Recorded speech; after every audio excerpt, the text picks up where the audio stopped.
Mr. Shikiwani. The next speaker is from Armenia, and it's Հայկ Mamիջանյան, representing EPP. The floor is yours, sir. Thank you, Madam Chair. Dear colleagues, I can see the looks on your faces. Armenians are going to speak about Azerbaijani aggression, POWs, Nagorno-Karabakh conflict, and Azerbaijani delegation will burden you with the flow of fake information.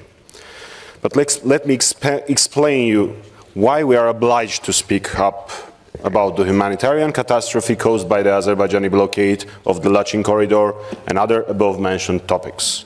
Please consider my words not as a political speech, but as a food for thinking. For instance, some of us today, after the session, will visit one of the restaurants here in Strasbourg, and I'm asking you, while choosing your dinner, please keep in mind that 120,000 people in Nagorno-Karabakh have nothing to choose from but the plain pasta or buckwheat. No vegetables, no fruits, nothing.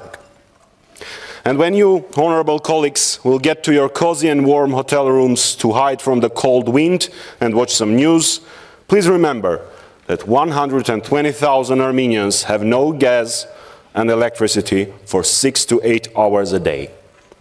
For those of you who have children, please imagine what would you do if someone in the world would hinder their education?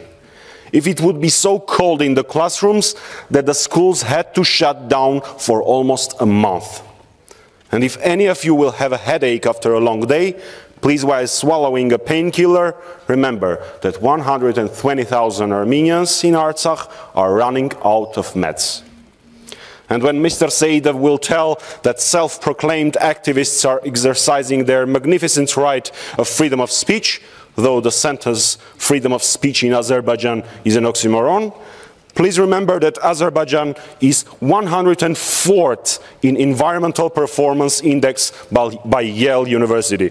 And I don't recall any mass ecological protests in Azerbaijan, though a few moments ago we witnessed an Azerbaijani representative questioning French democracy. Could you imagine that after 9th of November of 1989, after the fall of the Berlin Wall, in Europe there will be a place where families and relatives are forcefully divided? In 21st century, children are not able to meet their parents for more than 1.5 months. But make no mistakes. We can't wait for 30 years. The Lachin corridor has to be unlocked now.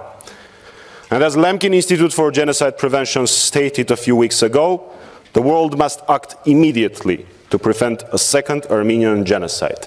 Thank you, and I call you to support the amendments presented by the Armenian delegation. Thank you, Mr. Mamíjányan, and then we continue to Mr. Zoltán Börner, Hungary.